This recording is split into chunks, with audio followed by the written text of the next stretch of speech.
Well, it's 2025, and just a few months ago, somebody discovered that COVID was actually a military coup, and we're going to play some clips about that.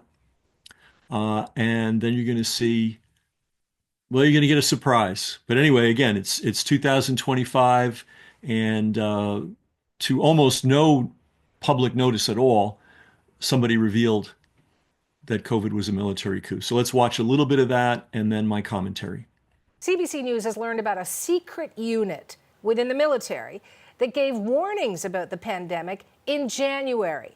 The Medical Intelligence Unit has been writing detailed analyses of the virus for months, but it wasn't acknowledged by the Department of National Defense until this week. As CBC's Murray Brewster reports, for many, the group's existence and its work came as a surprise. Early in 2020, the military's medical intelligence was churning out secret briefings. On January 23rd, concerned about what they were seeing in Wuhan, China, commanders began to monitor and plan for a domestic response in Canada. This coronavirus pandemic is right in their wheelhouse.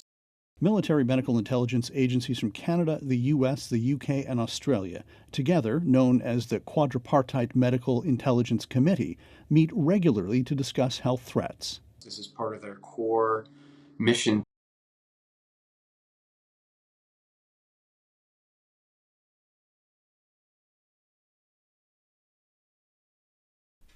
According to this testimony from the Netherlands, countries effectively ceded control of the COVID response to NATO.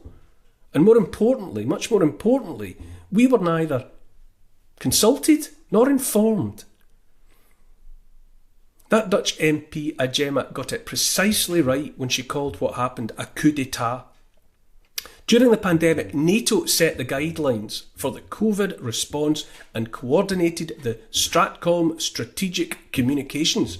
The guidelines were circulated through the member states' foreign ministers. Many believe this explains why Sweden, which only joined NATO this year, was the only country in Europe to adopt a more lenient policy during the pandemic. Earlier, the leader of Verheid, Wilhelm Engel, had made similar revelations. At his trial in Rotterdam on the 22nd of November 2022, in which he was accused of sedition, Engel gave an extensive speech in which he showed how the government has worked to combat critics of the COVID policy. They are using a military method that amounts to mapping, suppressing and disrupting. Critics from the medical world have meanwhile reacted sharply to Ajema's revelation, including medical ethicist Wendy Mittmeyer. It was a military operation, she said. This was not allowed to be said for 4 years. That was conspiracy theory. Okay, so that's apparently the currently up-to-date news. Now here's a surprise. 3 years ago, Brass Tech told you this. And we did two very lengthy programs. One on March 5th, 2021, called It's a Coup. And the other one, March 26th, 2021, where we just lay it out in Technicolor detail.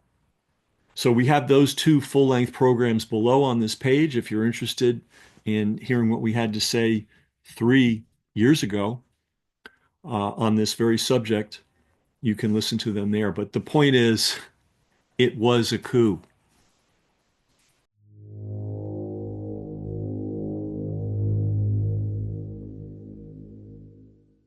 Brass Check TV, free to you, not free to us.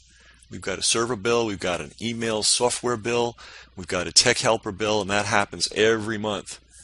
So to everybody that is supporting us financially, that's paying for their subscription in one way or another, we really appreciate it. If you're not, consider doing so.